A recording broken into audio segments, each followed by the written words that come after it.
छिद्र न निर्मल मन हो जाए। मन की प्रधानता है। आप लोगों ने मुझे स्थान दे दिया, ये बहुत जरूरी नहीं है कि मैं ऊंचे स्थान में बैठा हूँ, ऐसा ये ठाकुर जी की लीला है। जब तक वो बुलाना चाहे तो मैं बोलूंगा, उसी की वाणी है और उसी की वाणी के द्वारा शब्द निकल रहे हैं। यदि मैं बोल रहा हूँ ऐसा हो गया तो हो सकता है कि वो कब जबान बंद कर दे। तो सज्जनों, ये सब उसकी लीला है और उसकी लीला का अनुभव करते हुए ये कार्य भी जो कर रहे हैं कि कोई सम्मिलित होकर के कोई कर रहा है, ऐसा जरूरी नहीं है। वो करवा रहा है, किसी को निमित्त बना दिया, किसी से करवा रहा है। आज सनकादिक कुमार कथा करते जा रहे हैं, कथा करते जा रहे हैं। आगे प्रश्न कह रहे हैं कि ए मानवा पाप कृतस्त सर्वदा सदा दुराचार रता विमार्गदा। बोले इस कथा को जो सुन लेता है उसके जीवन पर्यंत पाप खत्म हो जाते हैं, नष्ट हो जाते हैं। जितने भी पाप किए हैं सब खत्म हो जाते हैं। बोले महाराज जीवित ही नहीं, जो मर जाए, मरने के बाद मर गया है, भूत प्रेत बन गया है, यदि वो भी इस कथा को सुन लेता है तो उसका भी उद्धार हो जाता है। बोले महाराज जो जीते जागते पार नहीं हो पाया, कथा को नहीं सुन पाया, वो कैसे मरण के बाद वो कैसे उसका उद्धार हो सकता है।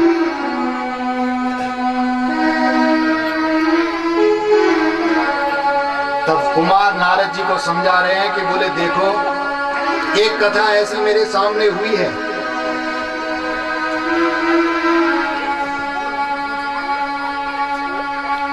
एक आत्मदेव नाम की ब्राह्मण है और इनके अंदर द्वितीय भास्कर का ज्ञान है और ये रहते हैं तुंगभद्रा नदी के तट पर।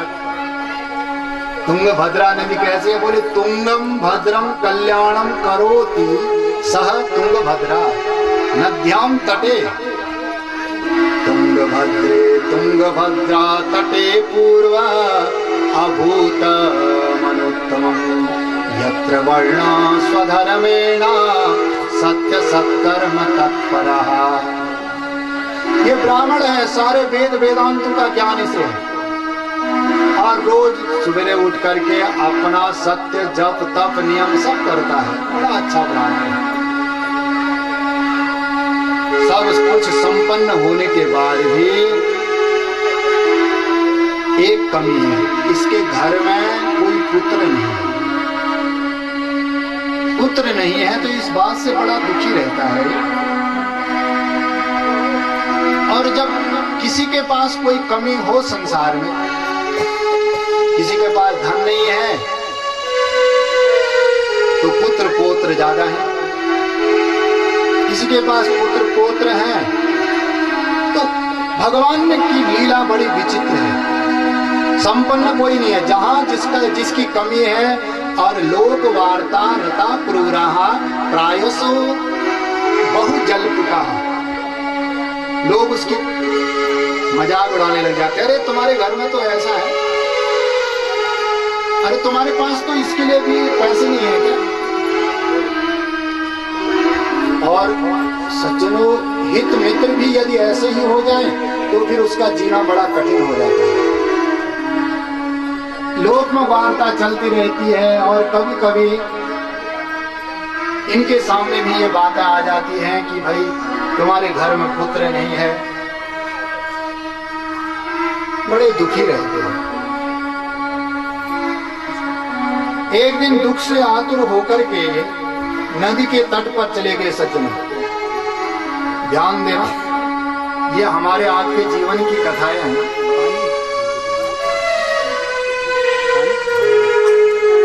जमुना के तट पर चले गए और जमुना तट में जाकर के आज विचार कर लिया कि आज मैं घर वापस नहीं जाऊंगा, यहीं डुबकी लगा के मर जाऊंगा।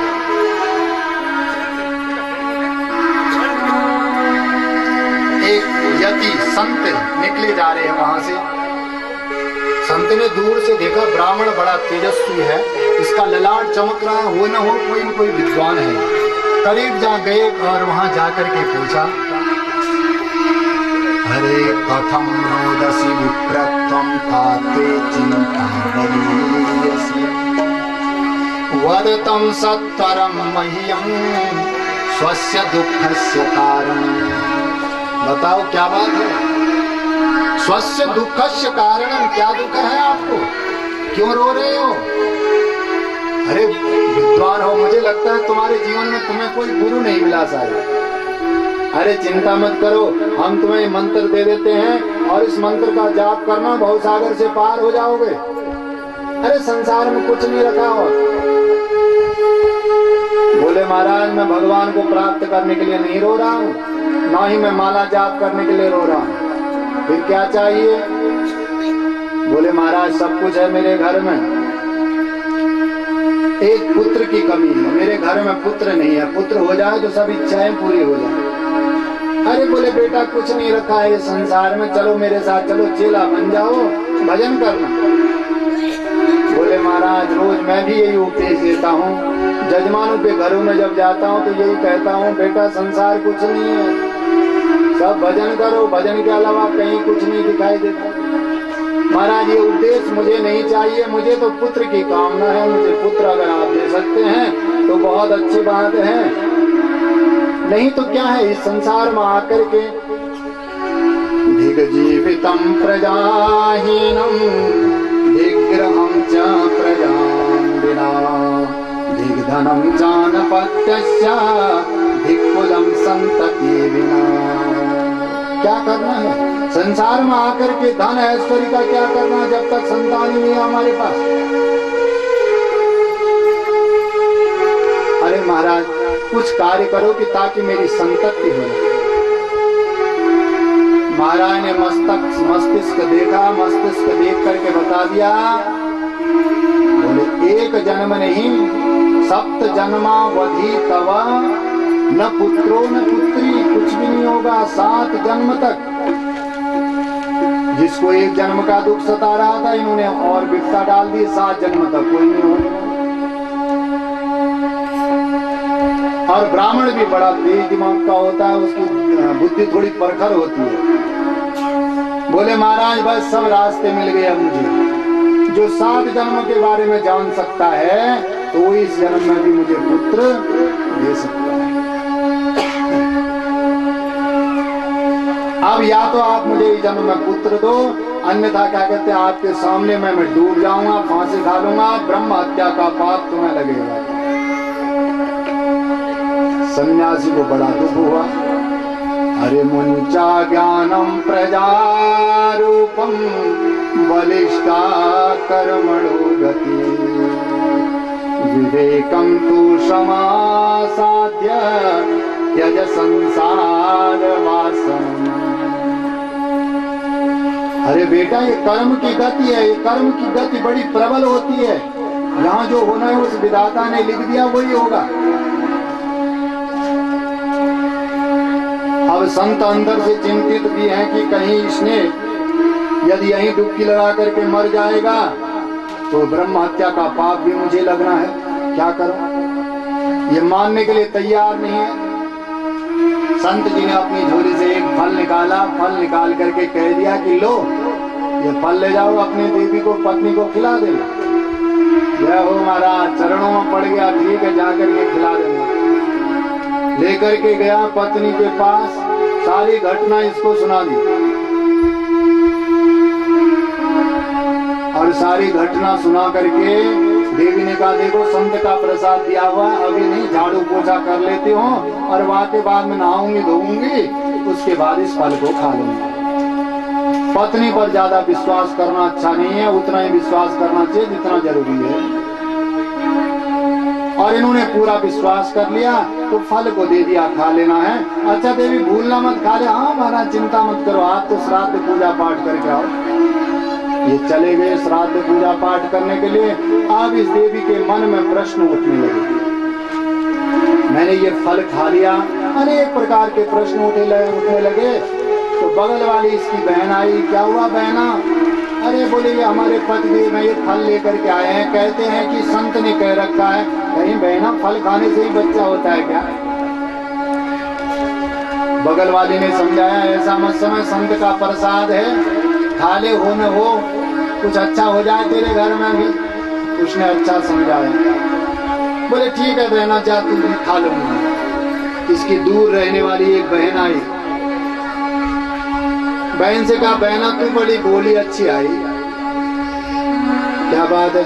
बोले बहना देख ये फल दे रखा है किसी संत ने, और मैंने ये फल खा लिया तो मेरा बच्चा होगा। और बहन तुझे पता है सुखदेव जी माँ के गर्भ में 12 वर्ष तक रहे, और कहीं मेरा बेटा मेरी कोख में 2-4 साल रह गया तो मेरे तो लेने के देने पड़ जाएंगे, चल फिर नहीं पाऊंगी। हर फल भक्षेण गर्भस्या गर्भेणो गर्भोदिता स्वल्प भक्षम ततो शक्ति ग्रह कार्यम कथम भवेत्। और ये ऐसा हो गया तो मैं घर के कार्यों को कैसे कर पाऊंगी, चलना फिरना मुश्किल हो जाएगा।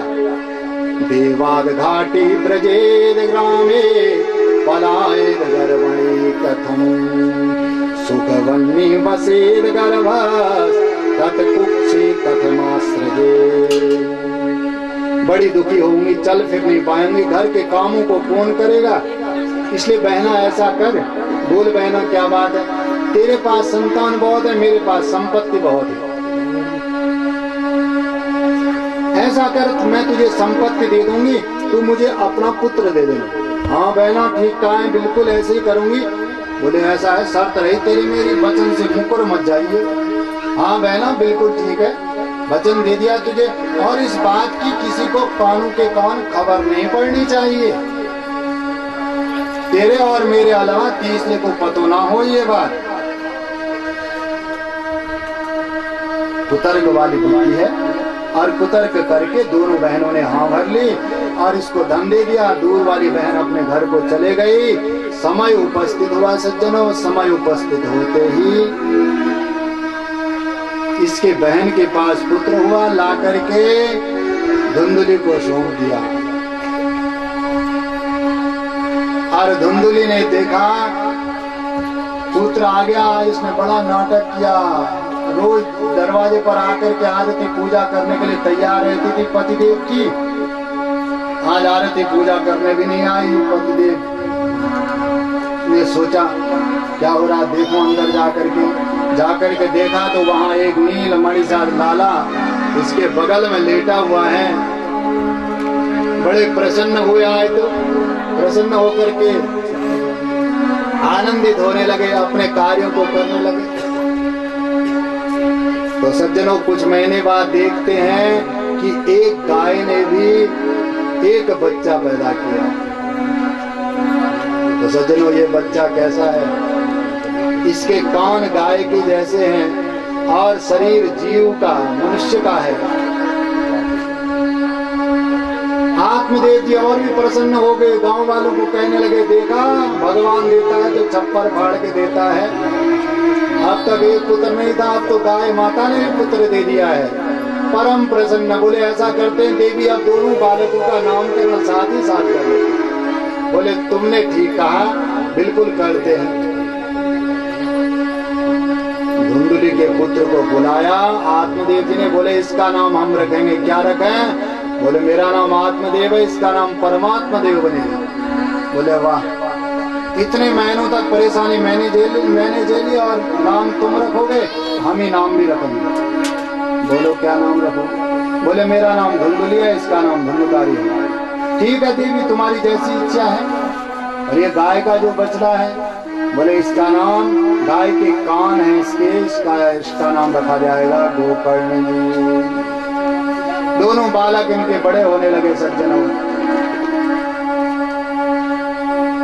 धुंधुली का जो बेटा है ये उपद्रव करने लगे।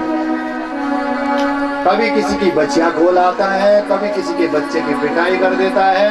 आत्मदेव जी शाम को पूजा पाठ करके आते हैं तो दुखी होकर के गांव वाले खड़े रहते हैं। महाराज आपके बेटे ने हमारे घर में ऐसा कर दिया। कोई कुछ समस्या लेकर के आता है, कोई कुछ समस्या, दिन भर के थके हाथ।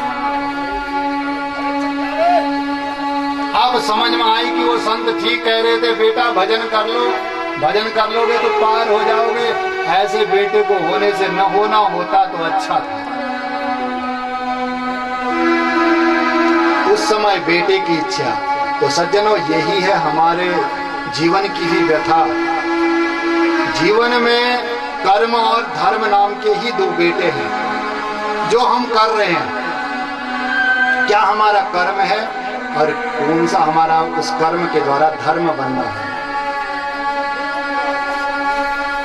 अच्छा बेटा निकल गया तो पार भी कर देगा, बुरा निकल गया तो डुबा भी देगा। आत्मदेव जैसी कहानी हो जाएगी। आत्मदेव जी महाराज दुखी हैं। और दूसरा बेटा इनका गोकर्ण है, ये संतों के साथ में रहते हैं। आज दुखी होकर के आत्मदेव जी महाराज बैठे हुए हैं। आज गोकर्ण जी महाराज कहीं से तीर्थ करके